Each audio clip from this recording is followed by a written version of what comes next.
The plate's cleaned up really nicely. Looking much better. I know it looked dirty before I cleaned it, but until I zoomed in to look at some pictures, I was like, oh my gosh. It's amazing this thing was running. It was so dirty. And now it looks like this.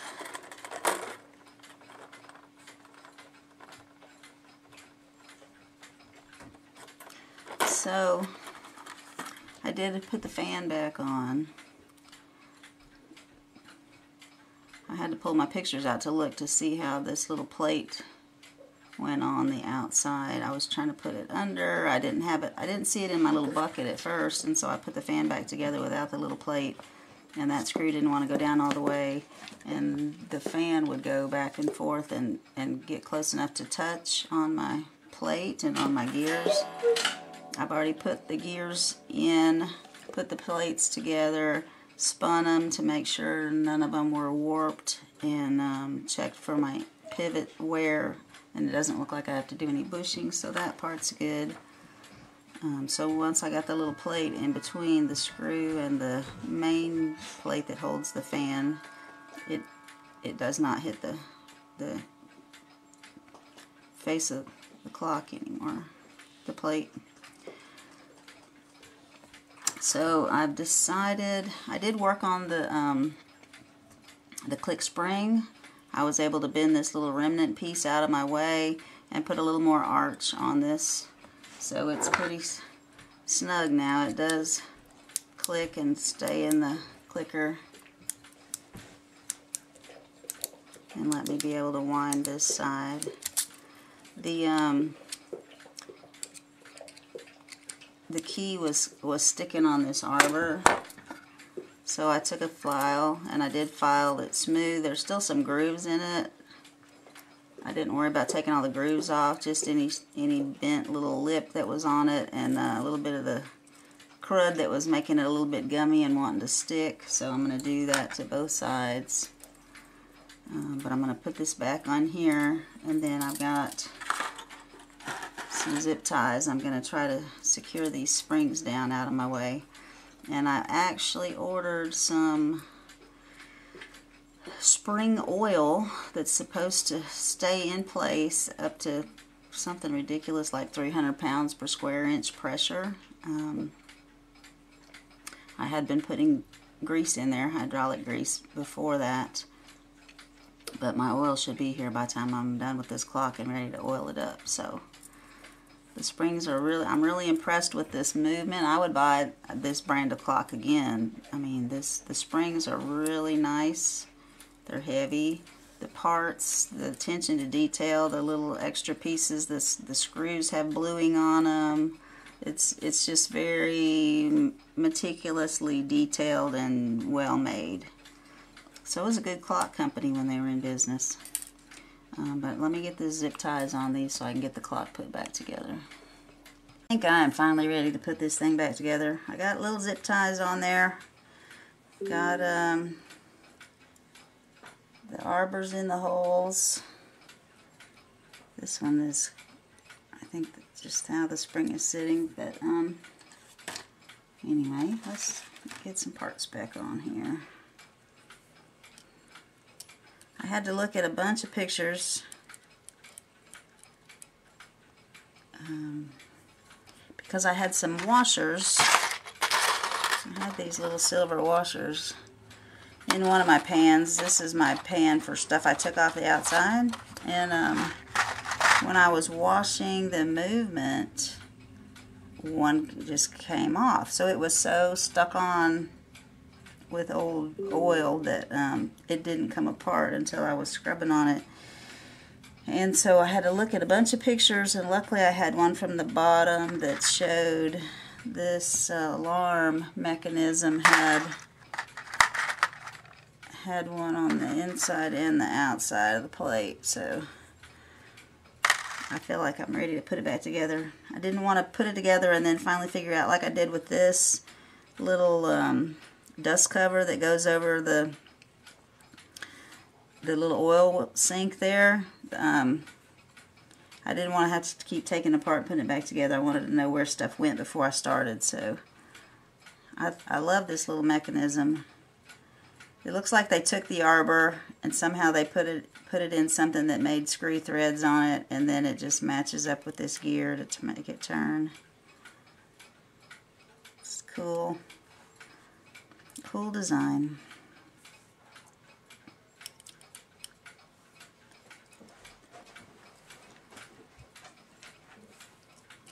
I don't know if that's right.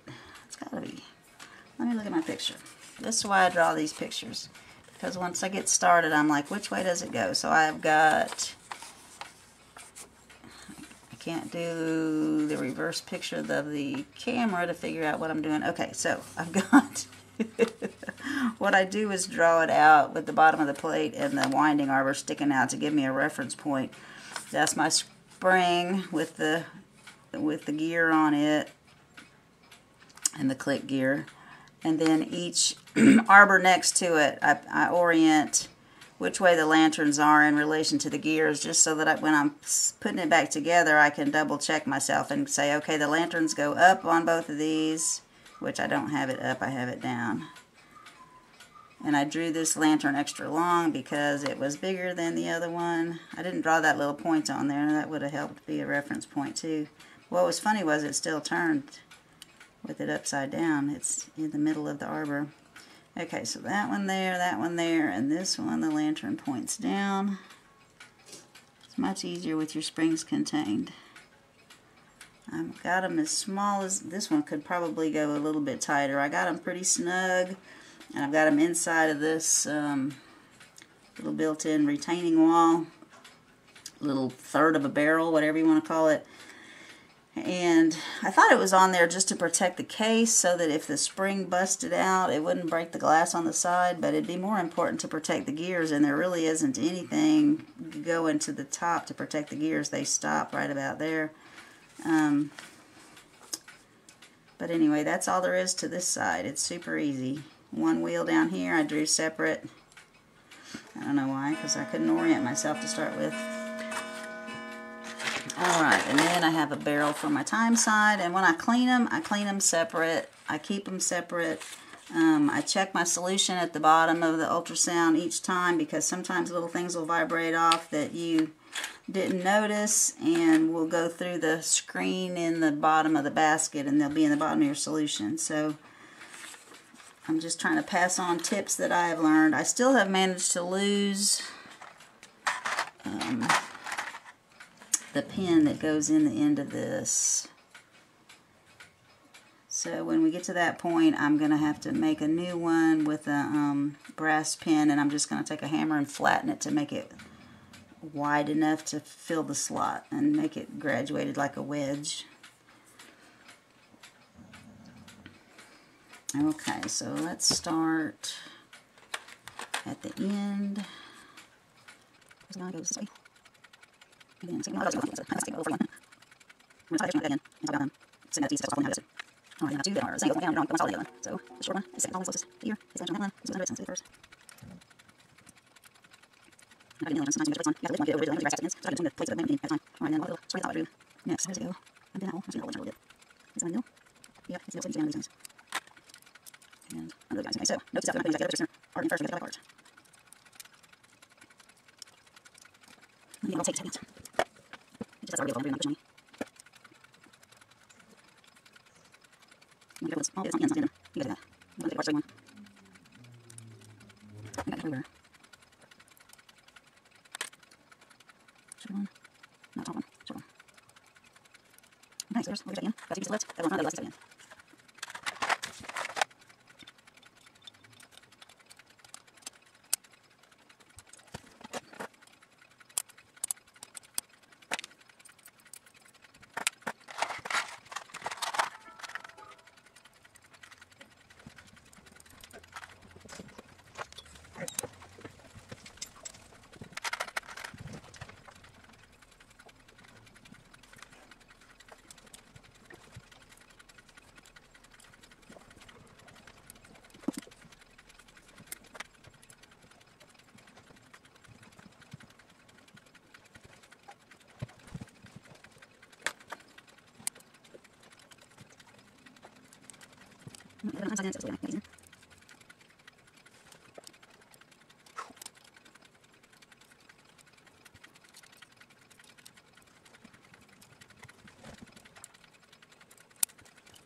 Alright, this is about the right size piece to fit over here.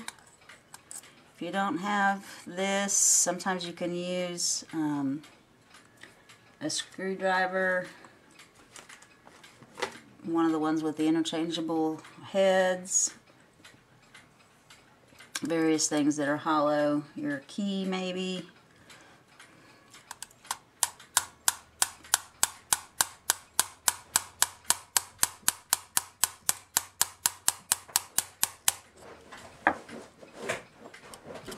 Looks pretty snug to the plate.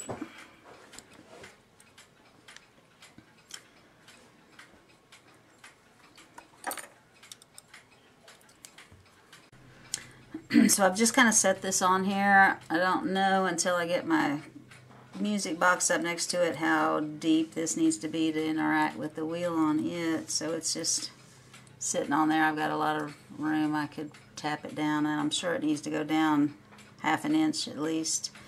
Then this and this and this were no problem to get back on. This alarm piece was something else, kind of like trying to deal with these springs, but it was worse because this little spring under here is a super heavy duty spring.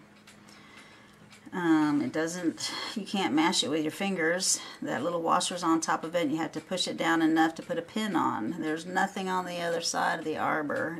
It just falls through the hole. You got to put it through the hole. You got to put a washer on the inside. That was the one that came off when I was washing it, that just appeared. Didn't know where it went. Then you put a washer on the inside. You put your spring. You put your brass bushing spacer. And then you have to find something to compress it down so that you can put the pin through there to hold it all together. And I tried a lot of different things. I tried needle nose, and this spring is not flat on the top. Sometimes there's like a double row of spring on the top of a spring. Like on a ballpoint pen, it's several rows that are flat so that it's an even surface. This just comes up and is cut off. So as you go to compress it, your little brass spacer would start to tilt and my needle nose pliers would slide off. And then I thought, oh, I got these recently in my little tool lot. I thought that'll be perfect. I can get up under there, pinch it. It did work. It was deep enough. I could get on there, I could compress it, and then everything went crazy because the spring shot the bushing off. I lost the bushing twice. It went flying off. I lost the spring and the bushing once, and it went flying off. But luckily, it was kind of pointed toward the wall. It went into no man's land, which is under the desk, and you know, there's all kind of stuff. There's a printer next to me, a cabinet. Like, there's all kind of stuff that it can hide under. But luckily I was able to find it twice, and so then when I compressed it, I would put my hand over the top so that if it shot up, at least it would hit my hand and fall on my towel here. But this is what I found that worked. I had some curved hemostats, the larger type. There's a shorter pair, a 4-inch. This is the 8-inch, I think, 7-inch pair. And the curve helped. I could get in on the side and push it down, and I even got it to clip and lock at one point, but then it went flying. So I was able to just push it enough that I could left-handedly get the pin in there, which I'm not real good left-handed, so you know, like trying to clamp this left-handed and put the pin in right-handed was impossible, but I could do this and just get the pin in the hole. So unless you got some special tools, if you're working on this kind of clock, I would think twice about releasing that big old spring right there. It was not fun at all. I didn't know if I would be able to get the clock back together by myself. And so then I just screwed the top back on after that was done, and I flipped it over. And these parts were not bad to put back on. But I had another brass spacer left over that I couldn't find anything for. I've been through my pictures a million times with this clock. I suggest when you take pictures, you don't just take a picture from the side. You pick it up and angle it so that you kind of see the top and the bottom of things, and kind of like you would if you were looking at for something, like you would kind of angle it around and take some different angled pictures, because that showed me, you know, that my washer that I didn't know where it came from was actually inside the clock on and what piece it went on. And it was the same with that bushing. I went back and watched the beginning video of when I took these off, and I didn't say, oh, here's this off, washer's off, lift this off, oh, there's a spacer under there. I didn't in the video. I picked it up, there was nothing there, and I put it in the box. But it was so gummed up, it was stuck on the back side of it. So that was why when I got done cleaning it and I found a washer in the bottom of my container, I'm like, where in the world does this go? So I had a picture from just an oblique angle that showed it a little bit under there, and if I didn't have that, I would have figured it out pretty quickly, because it would have put pressure on this arbor for the spring, and it wouldn't have turned very well. I would have had a lot of pressure on there. So it just saved me from putting it all together and then going, why doesn't it work? So lots of good pictures from different angles. I've never looked at the picture so many times. I will say, I've taken pictures and maybe kind of cut off the top gears and just zoomed in on here. Don't zoom in. Take the whole side, and you can always zoom in when you need to look at something, because invariably whatever you needed is going to be just on the edge of that picture and you can't see it. So just take different angles. Lots of angles. Okay, so we are up to putting our torture device in. The Eclipse on the Schmeckenbecker clocks are not the only torture device. This is torture device number 2. It works great when it works, and when it doesn't, it's a pain. I did take my smooth needle nose and just go along in here and smooth out the little bent part. It doesn't take much to change these. They bend pretty easily, which is why they're all messed up sometimes when you look in a clock and you have to buy a new one. But anyway, I rounded it back out and I'm going to slip it in here. But what I said we would talk about is this is going to go in this hole. And by the way, I did have the pin for it. I just was looking for a different pin that was flattened, and this one has a round hole. So when you're putting this in, there's a pin on this side. That's going to go in this fork right here and make it work. As this turns back and forth, make the fork go back and forth. So you can kind of center your pin in the fork and center your pallets on the escapement wheel so that you have the least adjusting on the wire to do. So I'm going to loosen this and get this back in there, and then I'll talk a little bit more. So once you have the wire up on top, you can kind of back it up, guide it in between your speed control, and then as you roll it forward, you can push it into the hole you're trying to put it in. This one has a little round hole, not much bigger than this wire. The other clock that I worked on had a slot, so there was a lot of room to slide it back and forth to straighten it up. But putting it in was a lot harder, because as you would advance your little wedge piece, the little spring wire would slip. So I've got nothing really showing at the bottom right there. I've got the pin in between the long forks, and so now I want to look at my escapement wheel, the pallets for it, and try to get it centered. And then I'm going to put the pin in. And it's going to pull some with it as you put it in.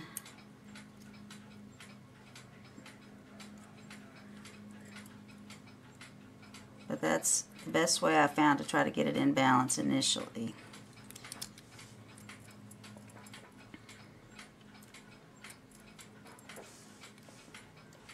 And right now a lot of it is contacting my speed control, so I'm going to have to bend this up in the air a little bit. But my spring is pretty straight. That looks good that way. I feel like it was lower down before. This got bent somehow. When you're checking your placement of it, go really slowly, because it's easy to go fast and bend this little spring. If it's not sliding in between the little slot very easily, it'll bunch up and bend. And that was what had bent the end of this spring before.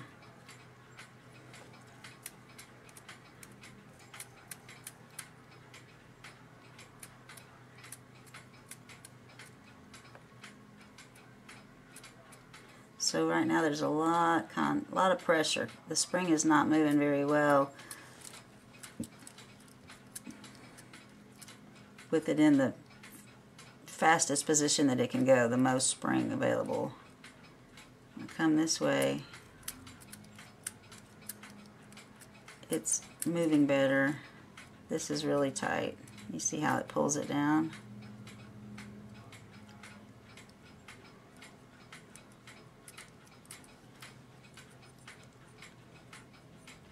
So I'm going to take this little pin out. I'm a little bit off center. If you look, it's on that side of the pin. I'm going to try to put it in front of the pin so that the wire's coming down and it rests up against the pin on this side instead of being on one side of it. So I put just the barely end of that in, and it's not coming out the other side at all. As I advance my pin, it's still inside of the little holder space. It's hitting pretty evenly, but this is not putting good pressure the right way. See how bent my wire looks as it comes around to interact with this speed adjustment.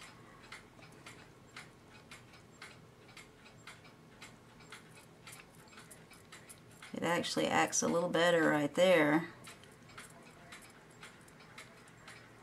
It should have good active movement as I come that way, and it's wanting to stop it. So I believe I'm just going to bend this a little bit up in the air, give it a little bit more room to slide through. And our tester for when we're done, whether this is set up right, besides listening to it, is can you turn it in any direction and it keep moving? Because it should be able to with this type of balance wheel.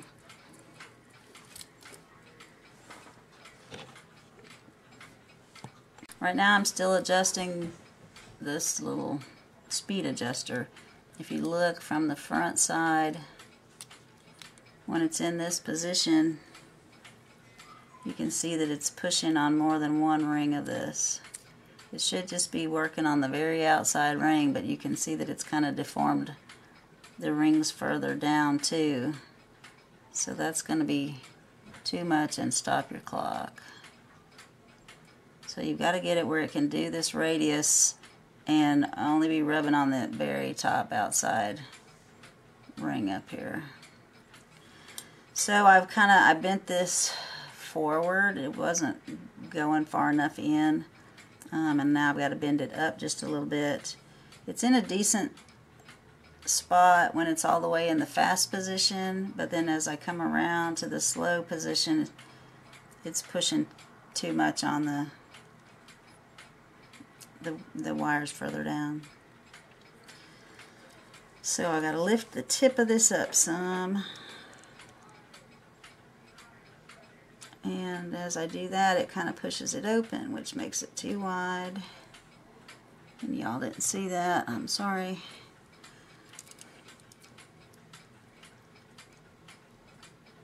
And I'm at the far side. Let's see. I think I'm about where I want to be.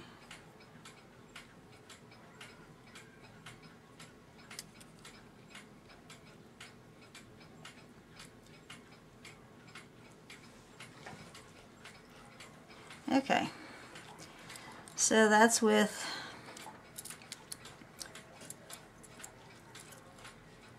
let me just finger pressure in this.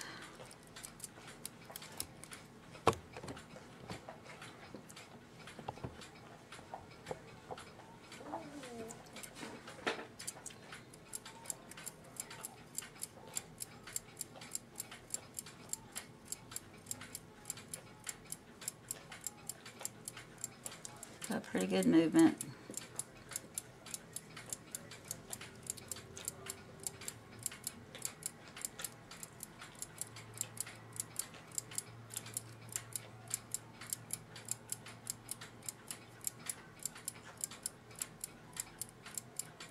So I'm going to put it in the middle. I'm going to, well, first I'm going to check and see if it, well, I can't do that until I get some, I'm going to let these springs down. I'm going to put like 2 winds, a minimal amount of pressure on here, and see if it'll keep running. And if it does, then it's ready to be tested for a little bit before I put it back in the stand, in the case. I don't need to take these zip ties off yet. I can wind it with them on there. I got to wind them anyway to get the zip ties off, so the zip ties coming off will be last.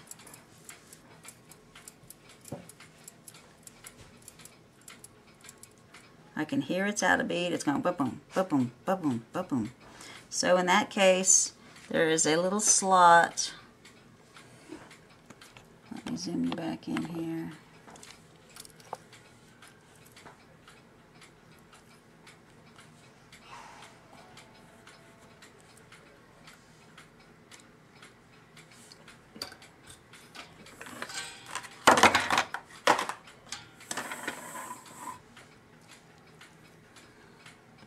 There's a little slot right on the inside. Let me move that over out of the way.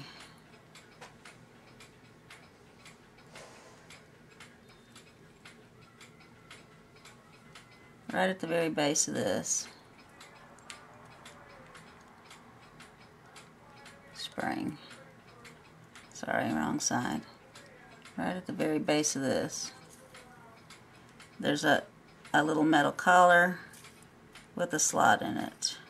So I'm going to put my tiny screwdriver head on here and put it in that groove. I'll show you. So I'm putting the screwdriver in the slot. You can turn this here until you can find the slot. Put it in that little slot. Hold it. Get my slot back up here. Alright, screwdriver in the slot, hold it, and then turn your wheel a couple millimeters.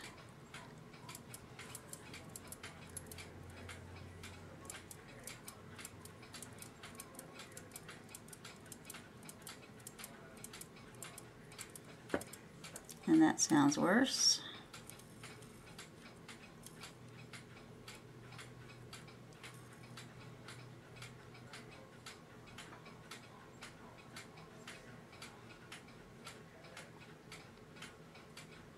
So we'll go back a little bit.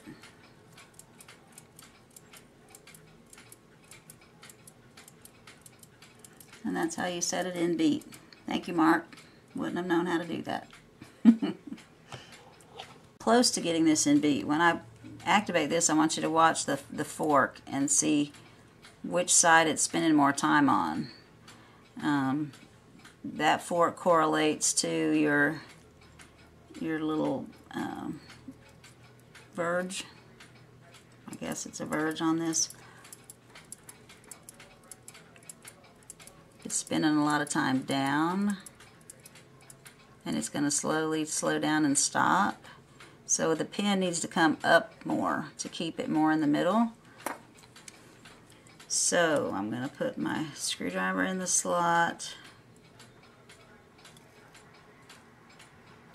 and turn my wheel up more.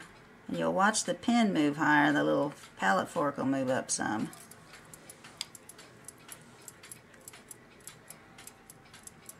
It's getting more even sounding. I'm going to go another little millimeter or so probably, and I'll be about right.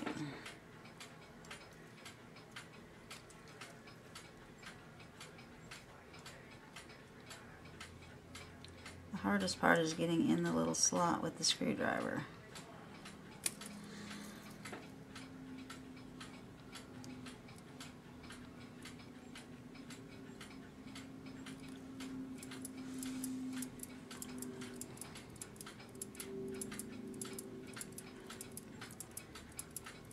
And if it starts being worse, then you know you went too far, go back the other way.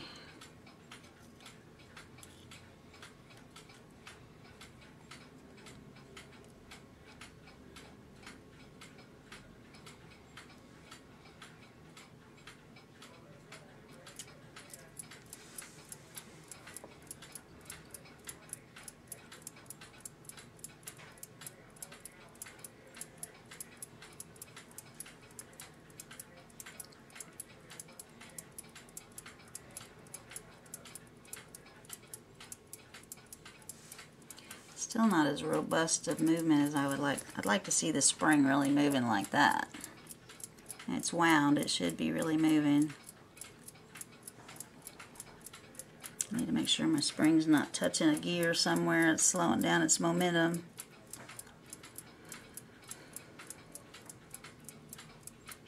Anyway, I'm going to go a little bit higher up, and I think we'll be about right. Seems to be happy to be running, and I can definitely turn the alarm now.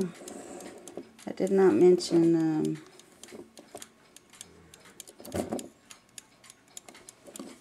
working on that.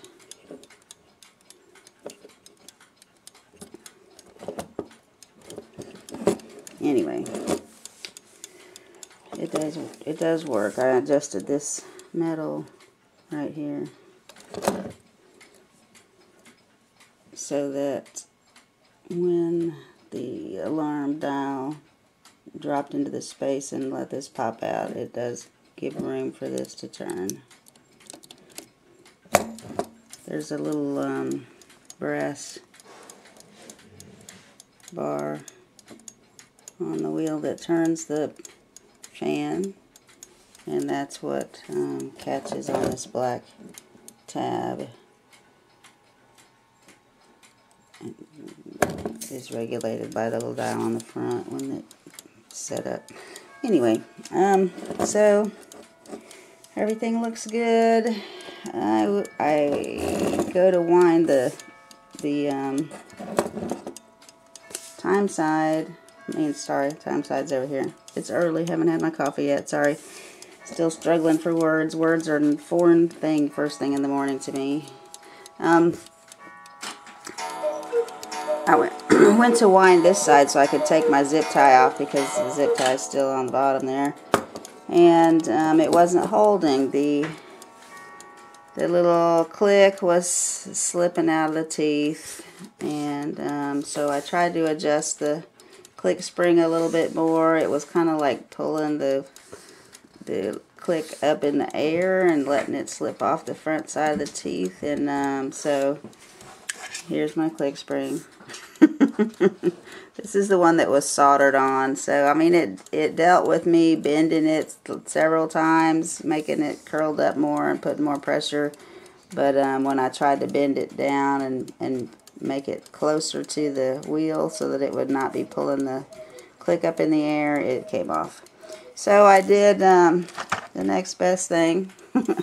I put some thread lock on it last night, and to see if it would hold, I glued it to the little remnant that's actually still riveted on there, and it didn't hold. I didn't give it the full 24 hours. It had about 12 hours to set up, but I don't think it was going to hold on that little thing.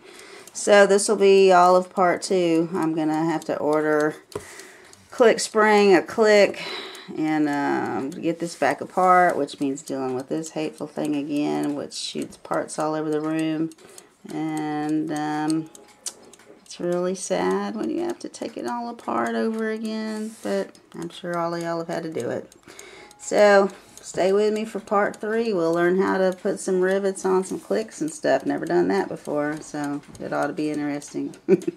See you later. Thanks for watching.